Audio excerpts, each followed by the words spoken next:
Hello, I'm Larry Good with City TV. Welcome to this edition of Inside Santa Barbara, the city's only news magazine program. We keep you up to date on the city's most significant projects, issues, and events. A safe and affordable place to live is a basic human right. That's the motto and the mission of the Santa Barbara Housing Authority, which is in the midst of celebrating 50 years of service to our community. Visit any part of downtown or Santa Barbara neighborhood, and you will most likely fail to see what has sprung up over the past 50 years. Seamlessly scattered among our homes and businesses are over 4,100 units of affordable housing. That's 10% of Santa Barbara's entire housing stock. That's what makes us unique, our partnerships here locally with our local funders, our local service providers in ensuring that we have developments that work for the residents and the community as a whole. This quiet integration of affordable housing for downtown workers, seniors, families, and the homeless has made Santa Barbara livable for tens of thousands of low-income residents in the past half-century. But whether we're talking about veterans or whether we're talking about just low-income workers or people working 2 and 3 jobs, or whether they live in the downtown core or whether they were formerly homeless, it all goes back to that real belief that housing is a basic human right. And with that mission in mind, the Housing Authority has leaned into the challenge of building quality affordable housing dispersed throughout the city, as opposed to ghettoizing housing in large isolated blocks like in many urban areas of the U.S. The neighbors in the community are proud of the developments that we've provided, and that's helped us build the community and political will to continue to build the affordable housing that's needed in Santa Barbara. The vision here has always been to integrate it with neighborhoods, to make it appropriate to neighborhoods. And of course, the great test of that is if someone can walk down a street or drive down a street or ride down a street and not tell the difference between what is affordable housing and what isn't. And I think that's what we've achieved. In 1969, Santa Barbara voters passed Measure C, allowing the city to develop low-income housing. By 1973, the first 28 townhouses were constructed on the 500 block of West Montecito Street.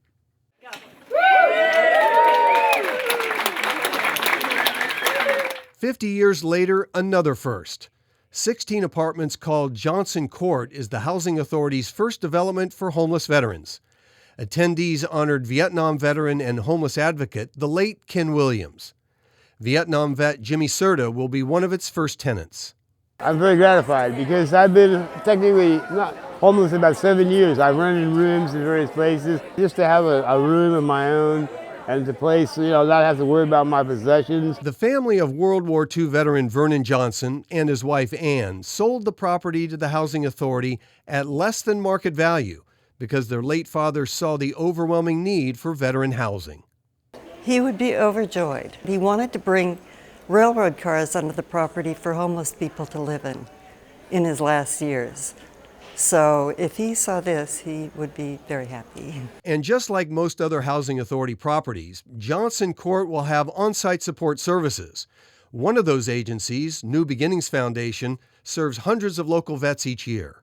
They need transitional support in getting back in. They might need help with figuring out their new budget, or maybe they're, now that they have more stability, they're able to look for employment, look for volunteer work, go back to school. So-called wraparound services are just part of what makes Santa Barbara's Housing Authority recognized around the country. You have mental health, you have addiction services, you have job training, you have a lot of different things and meant to cater to the needs of the folks that are here.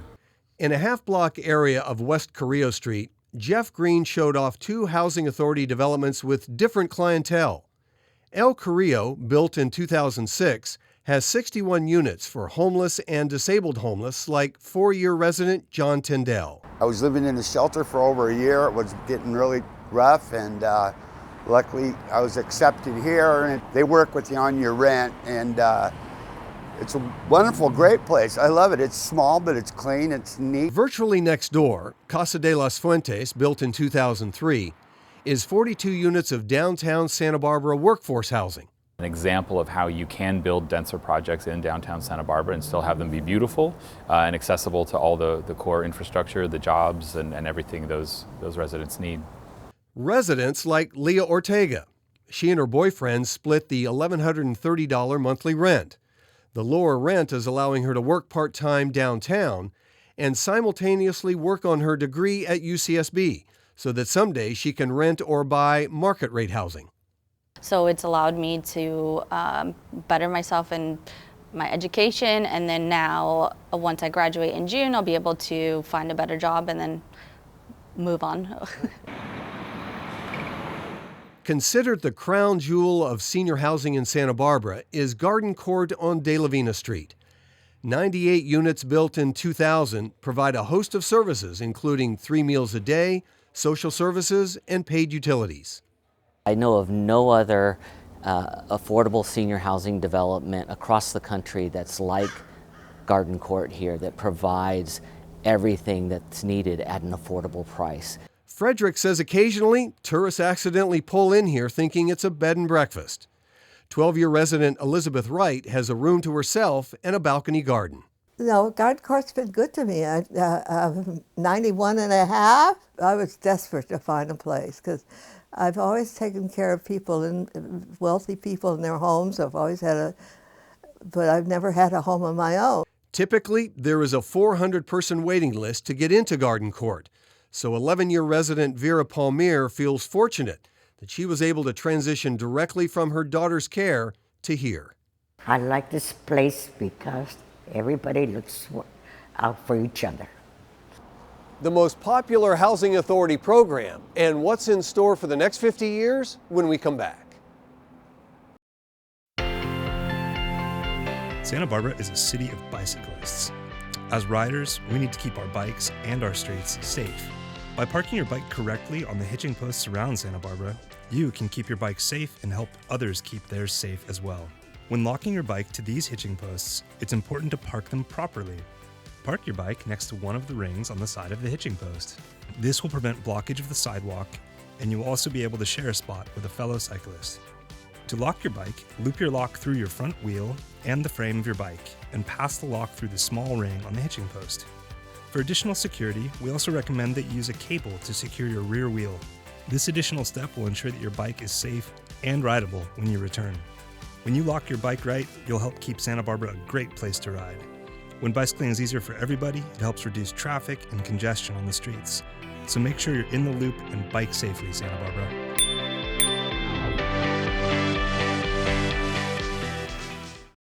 Thanks, guys. Darn.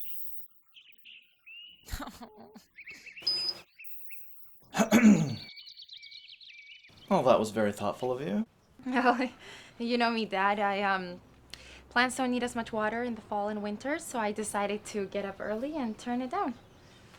So is that what you're wearing to Grandma's? Take control of your controller. Turn it down. Welcome back. With over 4,000 units serving tens of thousands of renters over the past half-decade, we get a better idea of how the Housing Authority does all this financially and what's on its plate for the next 50 years. The lion's share of Housing Authority units, over 2,700, are not developments or acquisitions, but residential homes and apartments rented to residents with Section 8 housing vouchers. Carlos Adami owns 9 complexes around town housing seniors, adults with disabilities, and working families. Residents pay 30% of their income on rent. The Housing Authority subsidizes the rest. So for the landlords, it helps us because they deposit the money on the first automatically, and there's part on the tenant side is very minimum, so it's easy for them to afford it. Under the program, a renter's average stay is 7 years, and the Housing Authority takes care of any needs or problems the landlords may have. The main thing to me is you can call them and they can come and help right away. As of today, I have no problems. Every time I have even a small issue, they respond within 24 hours. Fredericks wants to dispel the myth that Section 8 renters are taking advantage of the system. He says they are hardworking clerks, shopkeepers, receptionists, and others who are part of the community fabric. There are workers there that aren't paid enough to have affordable housing. They qualify for the Housing Choice Voucher program.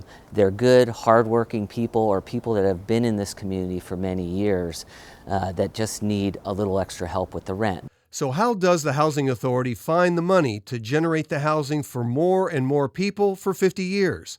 The answer is creativity. That's on all fronts. Some of it is about the financial side of it, so you have to make it work. You have to make the numbers work. You have to find the resources.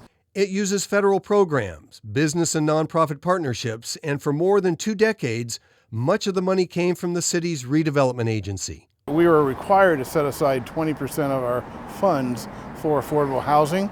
And after we'd done some of the major projects downtown, Paseo Nuevo and parking, we went all the way up to 60% of that money going into housing. It became a major priority for the city, and partnership with the Housing Authority was one of the main sources of where we spent those funds. Dave Davis says back in the 1980s and 90s, creating affordable housing was one of the city's top priorities.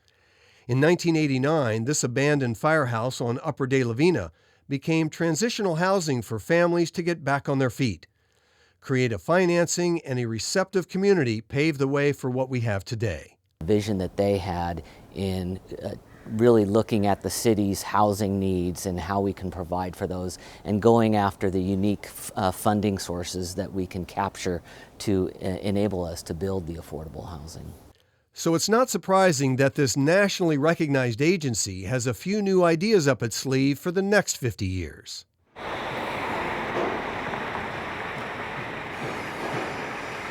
The Housing Authority's most recent grand opening to date is the Gardens on Hope. Constructed on Hope Avenue, the complex will hold 89 units for frail senior citizens, complete with a full range of support services. This modern construction is a giant leap from the layouts of senior housing 4 decades ago. Built in 1976 at Ortega and Laguna Streets, Presidio Springs has 122 senior housing units. Now there are preliminary plans to start over and build 3-story apartments on this 1 square block piece of property. We're looking at being able to potentially triple the number of units that are there, go to about 420 units that are on that site, and still have it, again, fit in with the character of the neighborhood and the community so that the entire community can be proud of what we're providing. Another forward-looking idea in the works is to provide housing to the so-called missing middle.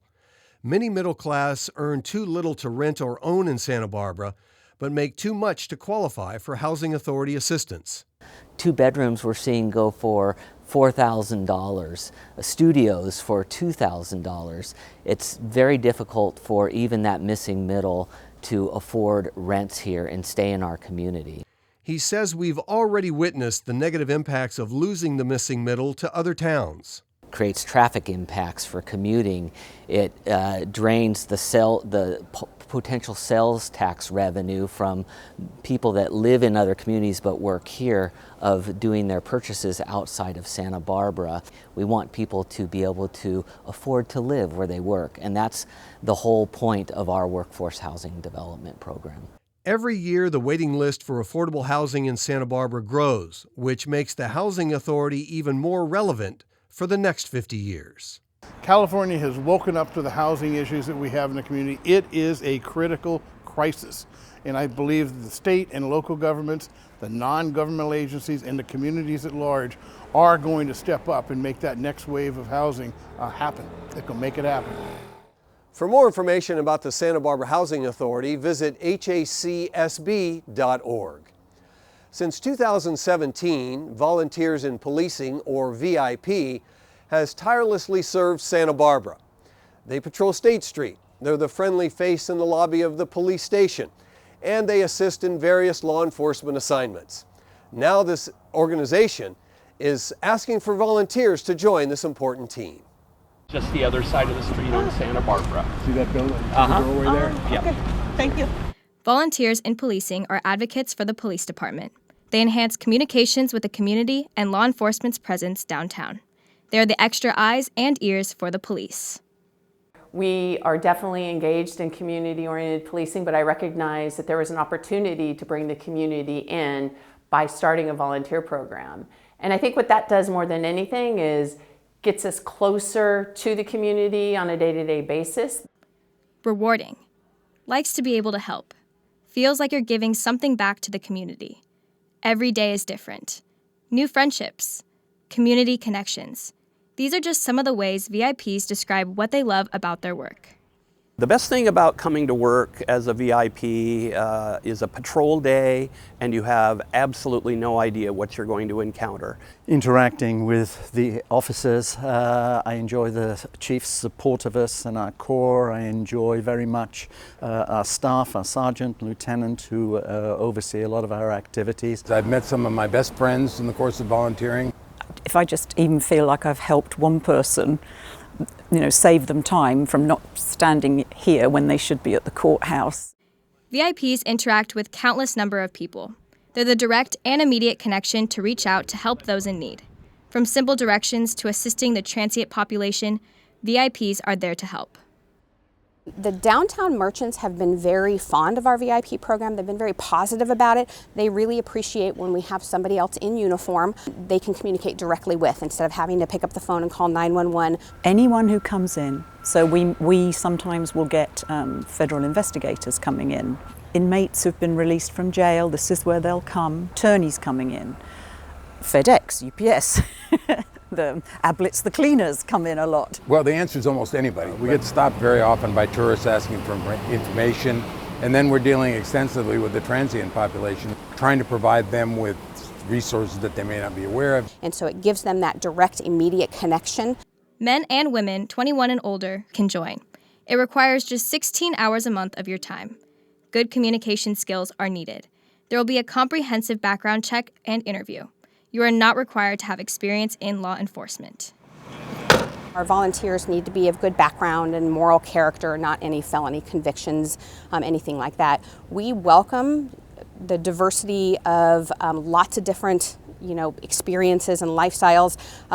Currently, our volunteers, we have current and retired professors, engineers, federal prosecutors, people interested in going into the field of law enforcement, and while they go to school, they're helping out with this and part of getting some understanding of how we do our job. Everything you can imagine, and those diversity of experiences bring such a great value to the department as they work on the street, they work in the lobby as lobby greeters, because coming to the police department is sometimes intimidating for people. They work with our detectives on cases, anything that you can imagine. And so having all these different levels of experience, life experience, education is really valuable and really makes for a wonderful team. We welcome anybody to apply and look forward to having more people in the program.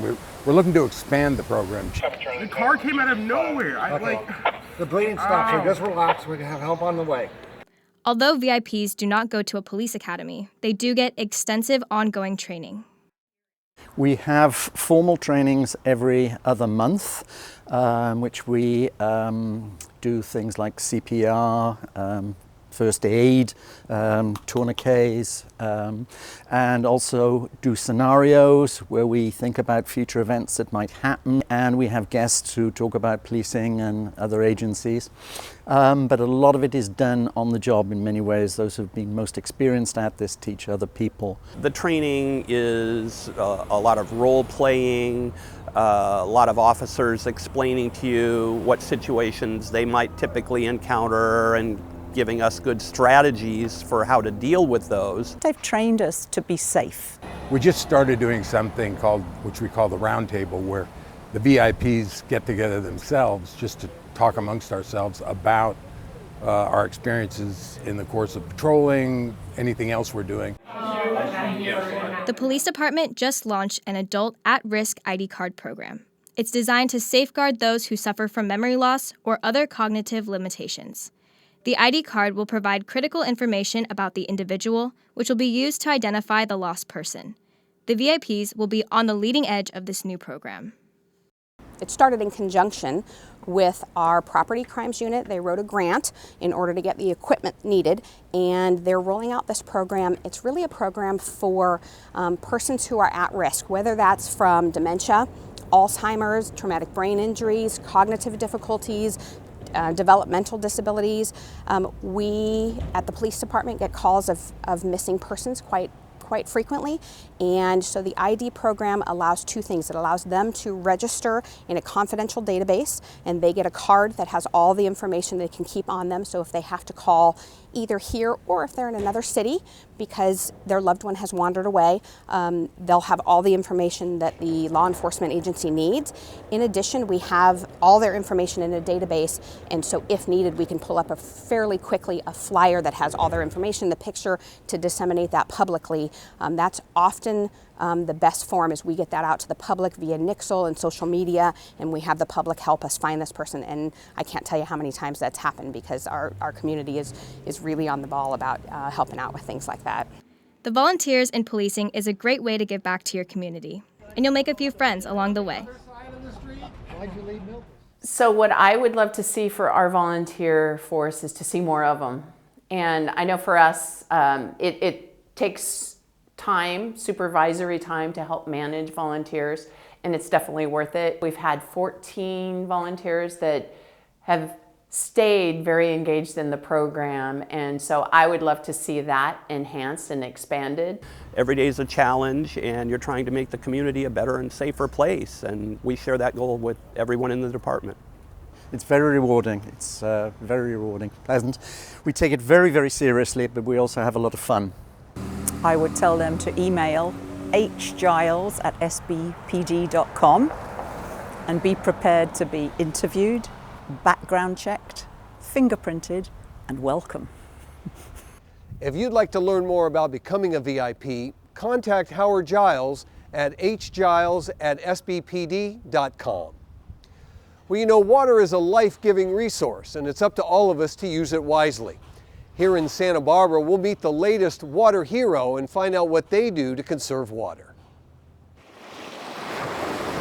Each year, the City of Santa Barbara Public Works Department Water Resources Division recognizes a business or individual that best reflects the ideals of effective water conservation. This year, the Wharf's iconic Moby restaurant is the City of Santa Barbara's 2019 Water Hero. So Moby has been in Santa Barbara since 1965, and we specialize in local seafood, and we strive for excellent service. We put in practice something consciously, but at the same time, our intention wasn't to win any awards or anything. We just did it because we thought it was necessary to do it, to do something to save water. I was very happy to hear that we saved 64% in our water consumption, because it made that all our efforts pay off. And then we also were able to save on our water bill too, so that was an added bonus. Renovations in plumbing combined with a simple policy change in service resulted in an astounding 64% decrease in water usage. We put in the waterless urinals, and we did some changes to the automatic systems, because we found that, like the bathrooms, the ladies' bathroom, when someone would drive by the window, it would automatically come on. Urinal was using 1 gallon per flush, so it's like a lot of water. Like if you think about it, you know how many people use it like every day. So I'm taking in consideration that we serve on average about 400 to 600 people every day. So that I think that's a big waste of water. One of the practices that we also have is we got from the city table tents, you know, that it states that we serve water only on their request. I actually went and got the cards from the water department because people all ask for water at a table and they don't drink it, and then so that water's going back in the trash, and the dishes have to be washed. So we still do water on request only because I feel it's still saving water. With the new upgrades and policy in place, the staff at Moby continues to look for new and innovative ways to keep the savings flowing. So we regularly check for water leakage, and then we also keep a maintenance schedule. Like every couple of months, the plumber company will come over and check for leakage and whatnot. At this point, that we're saving 64% on water, I believe that we have all the right equipment. We have everything updated, so I don't think there is anything that we can do at the moment, but there is always room for improvement. Just because we're out of a drought right now doesn't mean that it's going to stay that way, and people should just automatically get that in their mind. Moby does want to save water, and I think everyone should want to save water. If we can do it, all the restaurants can do it. For more information on how you can conserve water, visit the city website and click on the water conservation link. In an effort to keep our creeks and oceans clean, the City Creeks Division is enforcing codes to encourage proper treatment of runoff. Danielle Smith dives into the enforcement program and how members of the community can help. The preservation of Santa Barbara's beautiful creeks and beaches is the ultimate mission of the Creeks Restoration and Water Quality Improvement Division. As part of the Creeks program, there is one particular effort that endeavors towards restoring the environment and protecting sea life by monitoring the city and educating local members of the community. The Creeks Enforcement Program is intended to prevent pollution from entering the city's storm drain system and ultimately our creeks and oceans. Clark is a code enforcement officer whose responsibilities include patrolling the city, looking for signs of pollution, and responding to reports of illicit discharges from members of the public. From there, he investigates the sources of pollution and educates those responsible to prevent further or repeated discharges. I enforce Chapter 14.56, 020, and 030 of the city's municipal code. Those two chapters prohibit pollution and other materials from being discharged, placed, or allowed to enter waterways and the city's storm drain system. The most common enforcement cases that we see tend to be related to wash water. So people either washing vehicles, equipment, hardscape, businesses. That wash water's got all the stuff that you don't want, all the dirt, grime, grease, oil that you don't want in your area, but washing it out and letting it go out into the street, into an outside drain, into the storm drain, into the creeks, into the ocean is not where it belongs. That's just taking the polluted area that you've got and moving it to somewhere else that now everybody, including the environment, has to deal with. While common violations should be mitigated to improve overall water quality, there are certain cases that require more immediate attention, and that is when pollution is discharged directly into a creek or waterway. So a lot of times properties that back up to a creek, border a creek, or an area of roadway that people like to dump materials off of, we act very quickly to mitigate that discharge, clean it up, get it out of the creek, because that's immediately impacting the aquatic environment. Or if it's raining and we have a discharge, it's very difficult to contain it, get it cleaned up. So those are priority events. Clark says that the main goal of the enforcement program is not to give out notices of violations, but rather to effectively inform community members about the codes, highlighting the best management practices. Because a lot of times people just don't know what they were supposed to do, or they don't realize that what they're doing is against the law, or that it's hurting the environment. Primarily, the idea is to contain pollution to your work site or your property, to then capture it, as in either suck it up, vacuum it up, mop it up, whatever it is to keep it contained, and then properly dispose of it, whether that be in the sanitary sewer, your solid waste disposal, or perhaps even a hazardous waste disposal. The Creek City staff plays an important role in protecting our creeks and waterways. However, the role of the community member remains the most vital.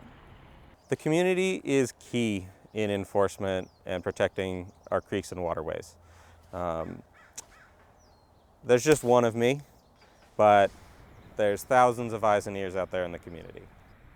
The public should report anything that has any kind of unusual color, odor, leaves staining on the ground or erodes the concrete or the asphalt that it's running over, anything that's clearly coming from a sewer line, something like that.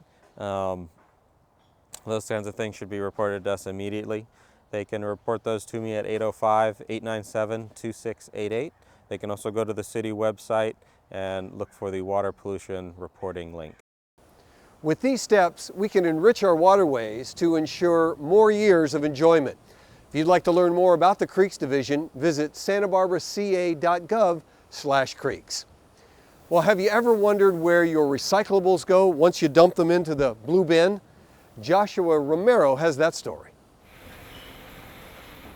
New changes to the global recycling market have made a big impact locally and changed the rules of recycling going forward.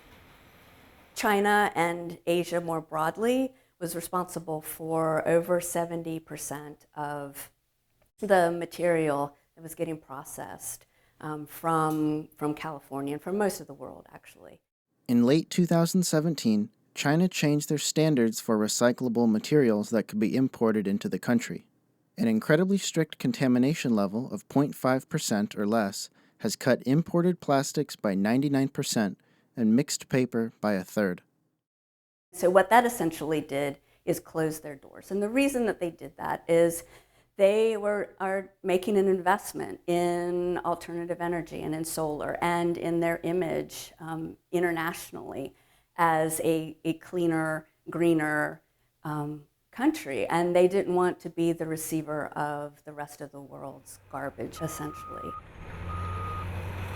In order for things to be recyclable, there needs to be both a way to collect it and process it into the specific material types, and then it also has to have a market for it. So once it's collected and gathered together in the right material, someone then needs to buy it and turn it into something else. If there isn't a market for it, then it cannot be recycled. So that's unfortunately what we're dealing with a lot of these flimsy plastics, is there's no one that wants to buy this plastic and then turn it into other materials, so we can't recycle it. So if we're going to kind of look at what is and isn't recyclable, the first really is to start is to look at what is recyclable. So we have some of our traditional glass containers. We have our glass bottles, any beverage containers, wine bottles. We've got our jars. You'd want to remove, if you have a metal lid, just remove it. Some of our glass jars. It can be smaller or larger. Pretty much any glass container that's not a drinking glass, so a kitchenware glass, is fine. You just want to make sure that these are empty as much as possible, tap out any excess liquid. If they have sauce or anything on the inside, make sure it's clean and as dry as possible. Any of our household plastics or beverage containers, plastic beverage containers. So we've got our soda bottle, shampoo bottles, conditioners, any other drinking containers, and also some of our harder plastic home cleaning bottles. All of those are recyclable. And any other harder, larger plastics. That could be plastic toys, plastic flower containers, any hard, large plastic over about 6 inches inside, that's also recyclable. And then all of our metals. So it could be anything from metal tools, pots and pans that are metal, of course, aluminum cans, steel cans, soup containers, the lids of the cans. You just want to make sure all this stuff has been rinsed out, dry as possible, and then you can just toss this right in the blue bin. And last, our category is paper. So pretty much any paper and cardboard, all mail, even the envelopes with the windows on them, all boxes. Reuse these bags as much as possible, but they are recyclable as long as they're clean and not oiled. Some newspapers, anything that comes in the mail is pretty much recyclable except for any of the plastic packaging.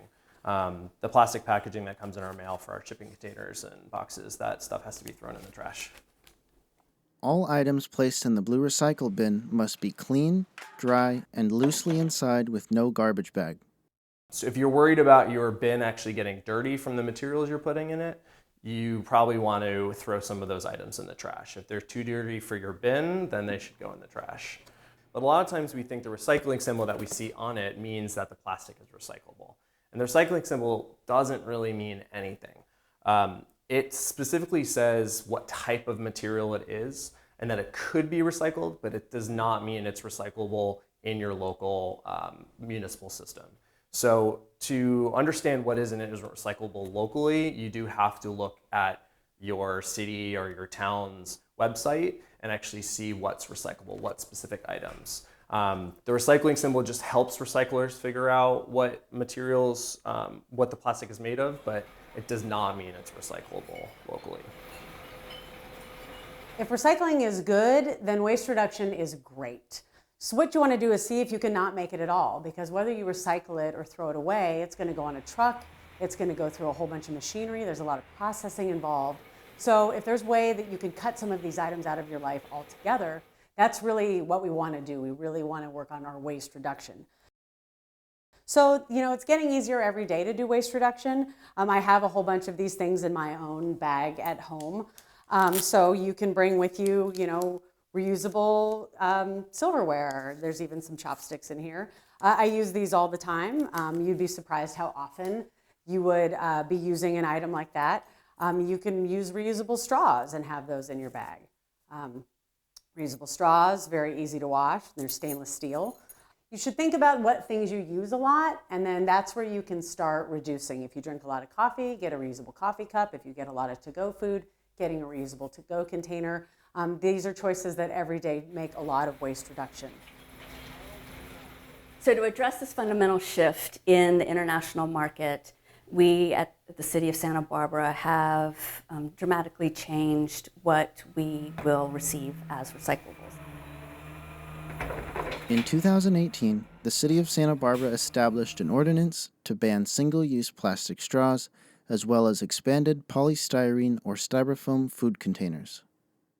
There are lots of really great alternatives in place that are durable or biodegradable, especially with respect to straws and cups. So we are working with the businesses to make sure that they all have materials that align with the new regulations in the city to make sure that they have the right containers to be giving out for any to-go drinks or food. Our office is always here to help if you have any questions. This can always be really complicated and confusing. So we're here as a resource. You know, you can always go online. We have what's recyclable, what's trash, what's compostable online at sbrecycles.org. You can always call our office. We're happy to help or answer any questions. That's what we're here for. So please, the information is available and we're here to help you with any questions you have about what's recyclable, how to make great choices about reusables. We're here to answer any questions. For more waste reduction tips or local recycling information, follow citytrash.recycling on Facebook. Well, just finding a book or maybe getting some work done, possibly even joining a program, these are all good reasons why local residents head to the Eastside Library. But wait till you see the surprise visitors had when they showed up. The Eastside Library recently got an extreme makeover, and residents are taking notice. It's amazing. It's huge. It's clean. It's so nice. Yeah, I'm excited. Eastside serves from baby to seniors and all different walks of life, and so it was really important that it got an update. The project's budget was $235,000. So the Eastside Library has undergone a major renovation. It had a new roof installed, solar panels, and a new exterior paint, and then we took the renovation inside with new flooring and new paint again, and then the biggest thing we did was really worked on creating a flexible space. The Eastside Library required a flexible space to accommodate its wide variety of programs, and this brand new adjustable furniture does just that. What's great about this furniture is the tables and all of the shelving that you see has wheels, so that we'd be able to move them around and be able to create space and use the space in any way that we choose. If you have a whole class, 30 students coming into the library, you have room to have them spread out and enjoy using the library. Or if you have an adult program, it's easy to set up enough chairs now. We wanted to be able to use the library for all the different groups that come into Eastside. One of the programs benefited by the renovations is the SBPL Works. SBPL Works provides one-on-one job search assistance and computer lessons. The program is now held in this room, which used to be staff offices. They have access to use these computers in here, webcams if they have a Skype interview for a job. Such a big thing for our community here was to get this at the East Side. We've worked with other organizations in town that just don't have the capacity, and when they found out that we started to do this, they just start sending people. It's like, oh, the library can help you with this. Just this work center alone, and we've helped place quite a few people in jobs. Another program that has benefited from the renovations is Stay and Play. Young children come with their caregivers before opening, and they're learning, they're getting ready for kindergarten and that socialization with babies and parents. And so all of these things are just able to happen in a much more fluid, bright, cheerful space. Before it seemed very cluttered and couldn't really walk inside, but now it just seems very open for everyone to come in. Can you march? We encourage learning by play and interacting with other children and toddlers. So this is just going to be a great space for that. The new adjustable furniture not only expands the amount of programs and events the library can host, but it also helps facilitate conversation between librarians and residents. This is kind of our new circulation area here. Like we used to see in those big desks, but we're shifting away from that because we want to be more mobile and be able to go with our patrons to the books and be able to direct them and walk with them instead of being stationary at one place. So this allows us to do that and be more interactive with the community. The removal of this wall also works to create a flexible, open space. Before, there was a dividing wall between the two sections in the library. They're kind of separated the children's area from the adult side. So by the renovation, by removing that wall, it's kind of just made it more open, more inviting. You guys dancing? Good job. When the Eastside Library isn't hosting an event or program, there are designated spaces, so residents can easily find what they need. Over here is a space set up just for teens. We have our young adult books here and kind of carved out a nook for them, and I already could tell you a few teens are just going to totally own the space when they see it.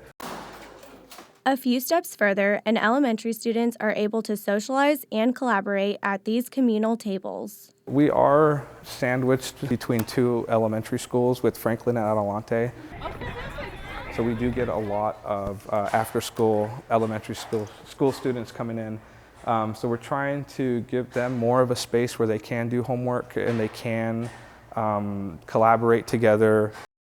Toddlers and families are stationed in the center of the library. I just can already envision like magnet tiles, Legos, sensory toys, and families sitting out and around trying to really get that family being together and open space, and a parent can be at anywhere in the library and kind of see where their children are at.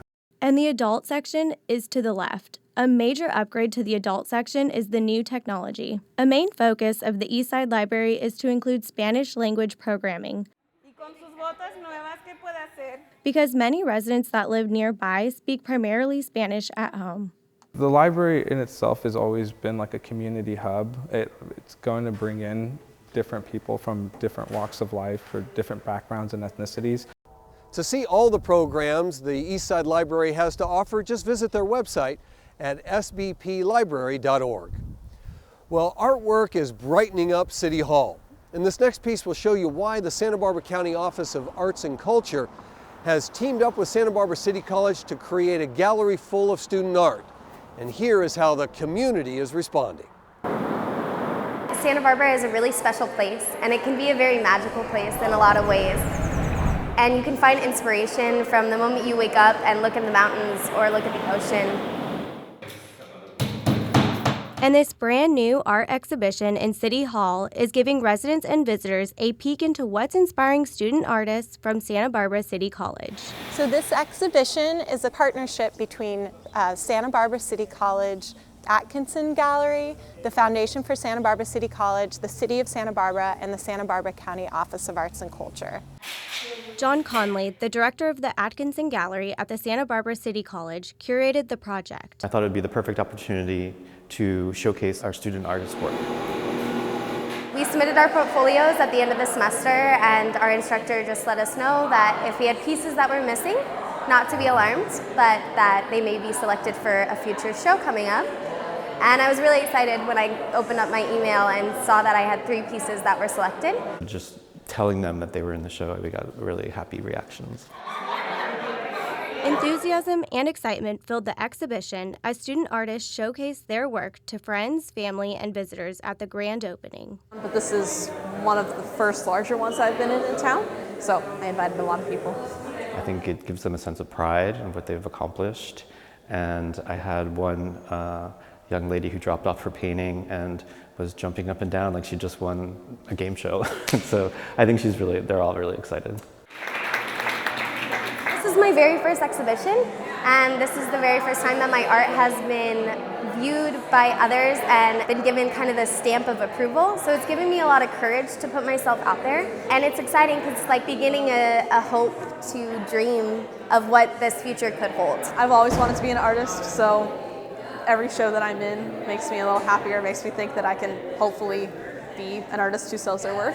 Not only does the exhibition provide excitement, but it also gives the students hands-on career experience and exposure of their art. Having a show for students where they can get some exposure is really important, and also having then an infrastructure for the shows where their teachers are helping them, but they're also learning about the process. I think that's really important, kind of as a stepping stone for getting into other shows as well. The skills that these students are really developing at their time at Santa Barbara City College is really so important, and it can be used as sort of a springboard for their future careers. Being in a show where I had to talk to a lot of people, I had to talk to a camera and talk to you and answer questions, I think is also really helpful for someone like me, because then it's kind of prepping me for how to talk to my art, and I'm having to do that now.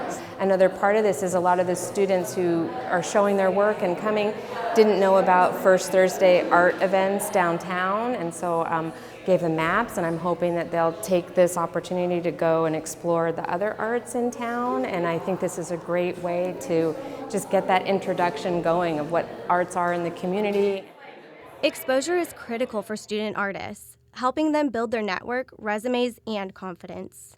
A lot of times it seems like beginning artists are kind of pushed aside and shoved out of the way, and it's like that whole fame begets fame thing. Once you're a recognized artist, you have like a nice long resume. You can say, I was in this show, this show, this show, and you're more likely to be accepted.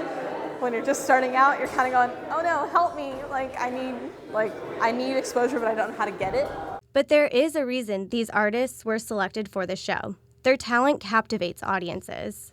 In general, I love the color orange, and I've noticed in these pieces that the orange moves its way throughout, and there's one piece in particular that has the orange circle, and I enjoy that piece. One of my favorite pieces was my Untitled.